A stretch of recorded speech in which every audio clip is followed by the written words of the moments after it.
So tell us what Nick was like when he lived with you guys. He was very respectful.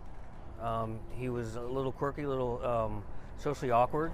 He was quiet. He told us he was depressed. We knew he was depressed. And so when you say he was quirky, just give us a sense of what that looked like. He was just he's just trying to fit in. He just didn't know what to say or when to say it or how to say it, you know. So he'd ask a lot of questions. He'd apologize a lot if we told him to do something. If he needed to clean up something after himself or something, he'd apologize and said he was sorry. You don't have to be sorry, just do it. And did you know that he'd had this history at the school, that he'd been suspended for these sort of behavioral issues? I knew he was kicked out of Stoneman Douglas. I didn't know why. I asked him, he said for fighting. And that was it. I mean, when he came in to live with us and part of it was getting him back in school, I tried to get him back in Stoneman Douglas. And they just basically told me no, so we put him in an adult education center. And what was he studying? What did he say? He's just trying to get his high school diploma. And he's doing well. He was doing really well. He was proud of what he was doing. He'd tell me every day that he took, you know, how many quizzes and how many tests and did good on them. There are different reports of him having been violent at times. There's different reports of him having been rude to teachers, being profane, using bad words. Did any of that ever come up? Did you see any flashes of any of that? Not at all. Not at all. Do you know where he bought the gun? No. I just when I talked to him about coming to the house, I made sure they were purchased legally. I asked him, and I asked for the paperwork, and he provided everything, and it was okay. How many did he have? I'm not sure. When he moved into your house, you saw one or you saw more than one? There was a few. But he had a couple pellet guns too. You know, so I don't know which was which, and it really doesn't matter what he had. They were under lock and key. Did it worry you that here's a depressed 19-year-old with an AR-15?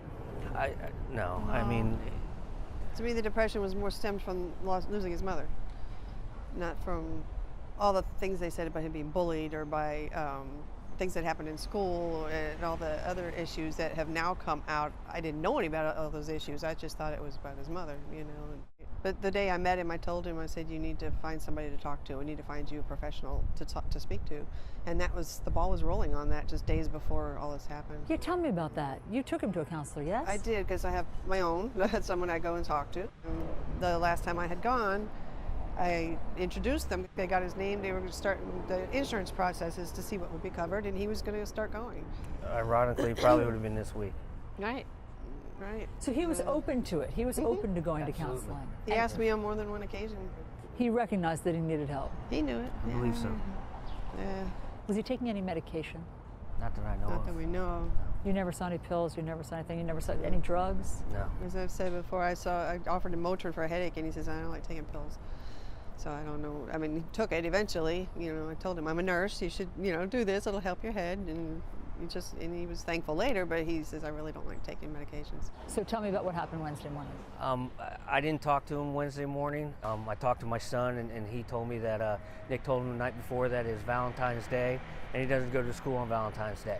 Was there anything unusual about Wednesday morning? No, just the fact that he was home. I just asked him, I said, what are you doing home with it? You didn't go to school? And he said, same thing, about Valentine's Day.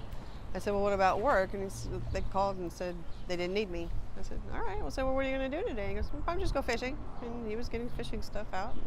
And I had some errands to run, so I left, and that's the last time I saw him. It's now come out that he had sent a couple of texts to your son while he was in the Uber car on the way to the high school. Does it ever cross your mind that he might have been looking for your son for some reason? Every second of the day. Absolutely. What do you think those were about? I have no idea. I don't know if he was looking for him or trying to protect him or what. I don't know. Is there any part of you that thinks that your son might have been the target of when he was going over there? No. No, because he had every opportunity to hurt us if he wanted to. And he didn't. He had told him 2 weeks prior that he's the happiest he's been in his life before all of this, just a couple weeks ago. The happiest he's ever been in his life. Mm-hmm. Yeah. And so how do you guys process this? How do you explain We what can't. can't. We don't know. We're lost. We have no answers. If you saw Nick right now, what would you say to him? I don't want to see him right now. I tell him I'm disappointed. We're hurt. We're angry. We want to know why. Mm-hmm. We don't know why. I mean, we helped him out, put him on a good path, and he seemed to be doing well with it. And I mean, was he faking the whole time, or we don't know. We have no idea. And Kimberly, you had a moment, right, where you saw him. You went to the police station. Can you just tell us about that moment? It's just rage in my heart and mad at him. And I just went, when they passed him by, I basically went after him and just said, "Really, Nick? Really?" You know, and he pulled me back in the room. So And what did he say to you? I didn't hear what he'd said. He heard him apologize, but He I said he didn't was hear it. sorry. And what did you see in that moment when you looked at him? He was lost. He was lost. What do you want to say to the family? There's really nothing I can say to comfort them. We feel for them. Our heart aches for them, and hopefully something good will come out of this. We're trying to figure that out. What would that be? What would you call for? What's the... I am proud of the students taking up for their own and demanding changes. I think that's very important, and maybe somebody will listen. How does your son feel about having to go back to school? He has mixed emotions. He wants to go back. He wants to see his friends. He's more willing to go than we are willing to let him at this point. You're nervous. Absolutely. Why? What do you think could happen? His friends know him and know he's a good person, but there's people there that may not know him, and we don't want anything to happen to him.